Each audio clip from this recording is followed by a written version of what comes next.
Very pleased to welcome back to the show Blake Corbett. Blake is head of tech and healthcare investment banking at PI Financial. Blake, I really appreciate you finding time for us this week, and especially given the last couple of weeks we've had in the tech sector. Yeah, no kidding. It's been a rough week. Yeah. Well, can I start just jump right in with that about the whole Facebook kind of deal? Just get a quick take from you about that. Yeah, we've seen Facebook in particular as the headliner. It lost $100 billion in market cap, a little less. It's recovered a little bit. I mean, it's gone from $550 billion in market cap to $450 billion. So it's not exactly, a penny stock, but that's a huge decline in value, in market cap. But more importantly, I think we've seen two big developments. One of them is celebrities leaving the platform. Elon Musk and others have deleted their Facebook profiles, and the second is the storm that's causing a lot of this decline in value, which is actually a BC person, Chris Wiley, who is coming out explaining some of the details about Cambridge Analytica, and that's affected the value. I mean, the big question is, does this create a buying opportunity for Facebook or not? That's always the question. Usually when big names like this in the stock market are on sale, as I like to put it, I like to buy them. I bought Google last week, and I would buy Microsoft and a few of my other favorites. I haven't bought Facebook because I don't think it's over yet. There's more to come. Well, there's investigations both in the U.S. and in the European Union, and I do think that people are waking up and maybe making more people at least. I mean, there's 2.13 billion or something people who are on Facebook, but still, there might be a significant number who say who've woken up to the kind of personal data that Google has, personal data that Facebook has, and say, maybe not sharing my favorite recipe in this way is what I want to be doing. Yeah, that's certainly the decision people have to make, and the trouble is, it's an incredibly useful platform. I deleted my Facebook profile a year ago, or a little less than a year ago. Tried to. It took a long time. It's a complicated process, but it's got incredible value. Facebook Messenger, the tools that they give you on that platform, and the same with Google. We just have to make a choice as to whether or not we're willing to give up what we're giving up in terms of our profile and privacy in exchange for those tools, because it's not free. Blake Corbett is head of tech and healthcare investment banking at PI Financial Corp. Let me just change gears then for a second. I want to talk about Tesla for a little bit. I know you followed that. You introduced our audience to much of what's been going on. Tell me what's going on in that field. What are traditional automakers trying to do? Well, we're seeing more and more companies, Volkswagen making a lot of announcements, and Ford and others, all with plans to have a line of electric vehicles by 2020, 2019, et cetera. A lot of this is all coming, and it's great. It's what we need. But the difference between what a traditional automaker does and what Tesla does is a big gap. And I learned that just by driving a Tesla in the last 2 or 3 years. It's a giant iPad. It's a very sophisticated piece of software with a fairly simple car wrapped around it. What I find challenging there with Tesla is that it's not been able to, I'm talking as an investor now, sorry. It's having trouble meeting its production. I think the demand is there, but it's having trouble meeting its production. Does that sort of get you standing aside of that as a stock investment? Absolutely. I've, like Amazon and Tesla, I always describe them as products I use, but stocks that I don't own.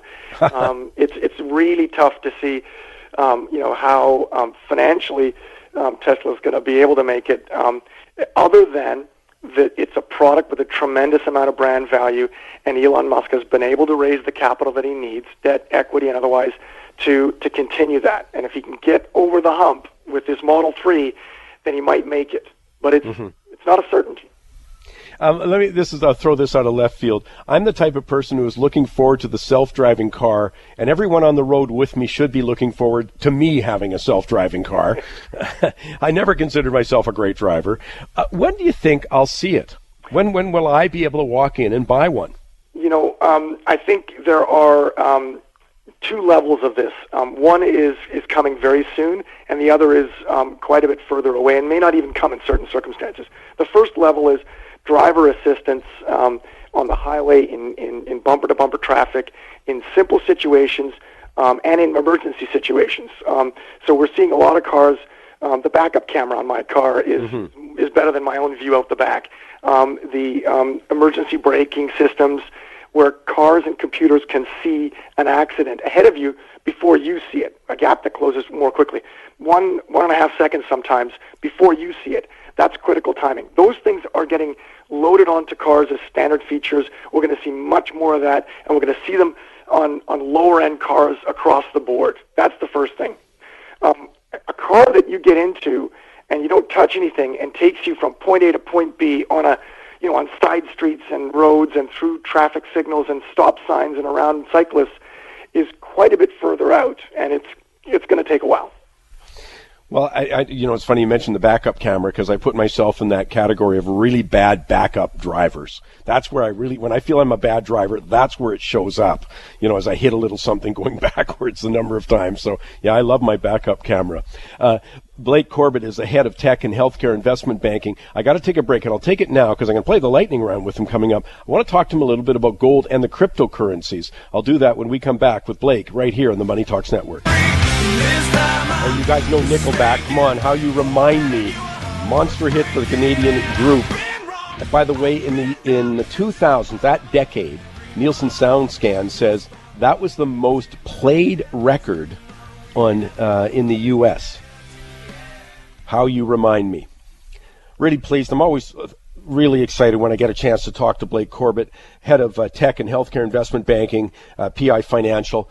Blake, I'm going to ask you about Bitcoin and those kind of cryptos in a second, but first, I just thinking during the break, what's the biggest thing in tech that you think people aren't really aware of? That's the big question. With reference to the year 2000, as you just did, back then, the technology boom and bust was a big thing. There was a bust and a lull afterwards. But I think the biggest thing that I don't think we really understand is how integrated, how inextricably attached to our phones, our technology that we are now. Trying to remove that from us is a really difficult thing. Yeah, it's absolutely astounding to see that.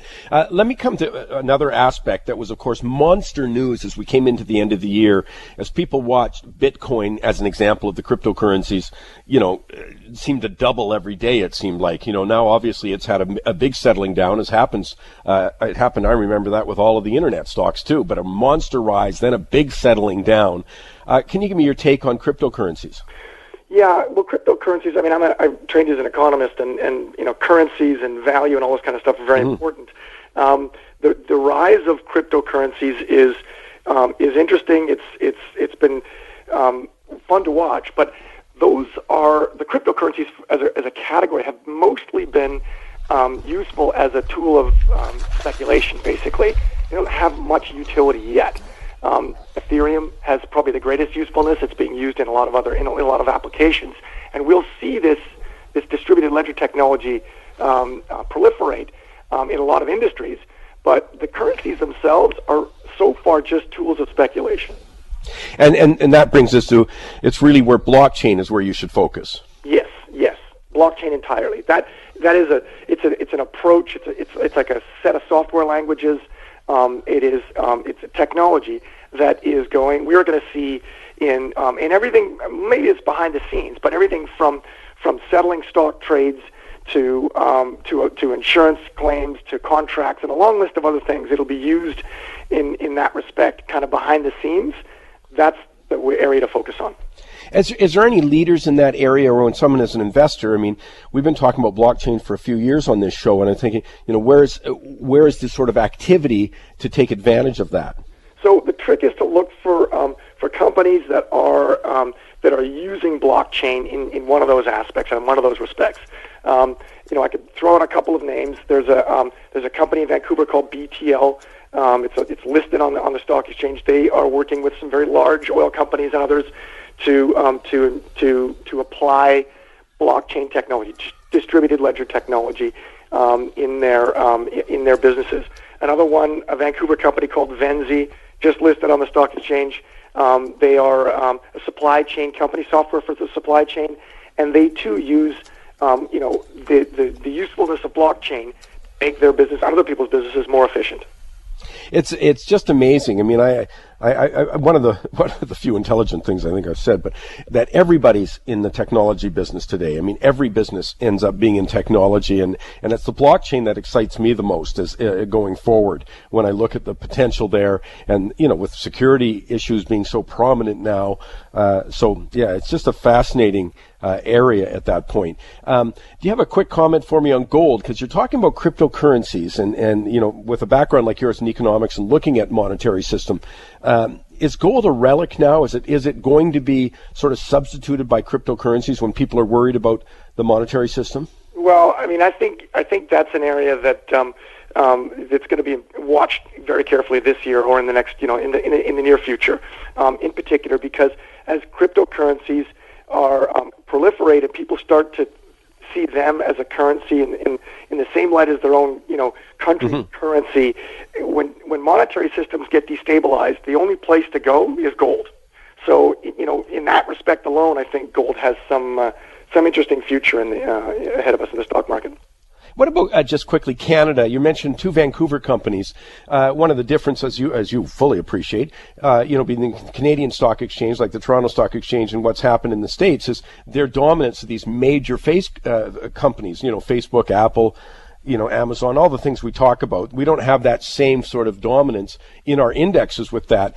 Is there a reason for that? Is it the size of the economy, or is this somewhere we're going to go, or government's in the way? Oh, that's a good question. I'm not sure I really understand or know why it hasn't been, there are tech companies haven't necessarily shown up as heavily in our indexes, and it might just be because the size of other industries in Canada is bigger. But you made a comment earlier in the show just before I came on about how Canada punches above its weight in the music industry and in some other industries. Well, in AR, VR, machine learning, and some of the most sophisticated big data areas of the leading edge of technology, Canada punches way above its weight. Toronto, Montreal, Vancouver. And I'll make a statement that'll make you laugh. But I'll tell you, I love Donald Trump. You know why I love Donald Trump? Yeah. Because Donald Trump is forcing or pushing out some of the smartest people in the world and in America. They're leaving, or they're not going there. And where are they coming? In many cases, Vancouver, Toronto, Montreal, into these tech centers. We're benefiting from that whole thing that's happening in the U.S. in a very kind of backward way. And I think we're going to look back upon this as a bit of a golden age for brains in Canada. Well, just as a side to that, because I want to get to lightning room just quickly, talking to someone high up in the tech business this past week and telling me that the competition isn't for money, the competition is for quality people. As opposed to other industries need to attract capital. They said that's not our problem. The competition is on for people, and the talent that brings. So I think kind of that's interesting. Right, because if you've got the people, the money shows up very quickly. Yeah. Time now for the lightning round. Very pleased, of course, to do this with Blake he's the head of tech and healthcare investment banking. Are you all set, Blake? I'm ready to go. Okay, first job. Newspaper boy. Favorite movie? Doctor Strangelove. Weird. Oh, what a great. Favorite historical leader? Winston Churchill. I keep stumbling over his quotes all the time. Same. I wish I was that clever. Best concert or live performance you've ever seen? It has to be Sting and Analytics when they were in Toronto. Best concert I've ever seen. Wow. Best piece of financial advice you ever got or maybe ever gave? Probably don't always try and pick the top. And what's your favorite way to pass the time, like a hobby, a sport, whatever? You know what? I love sports. I love basketball, and I think we're long overdue for a professional team in Vancouver. Oh, I would long for the day. Favorite city to visit? Whistler or Amsterdam. Best subject in high school? Probably math, actually. Biggest financial mistake that people make that you see? That's probably start saving too late. Just make it a habit. And favorite financial show on radio? That's the easy one. That's the easy one. I'm on it. There you go. It's interesting, by the way, just so you know, I'm a big basketball fan myself. I was number 84 in season tickets for the Vancouver Grizzlies. I was the 84th person to get season tickets, so I missed them too. Well, I might have something for you. Yeah, there you go. Great stuff. Blake, I really appreciate you finding time, and I know it's busy. It's a long weekend, but every time you join us, come on, there's just so much to talk about, and we appreciate you sharing your insights. Indeed. Well, thanks, Mike.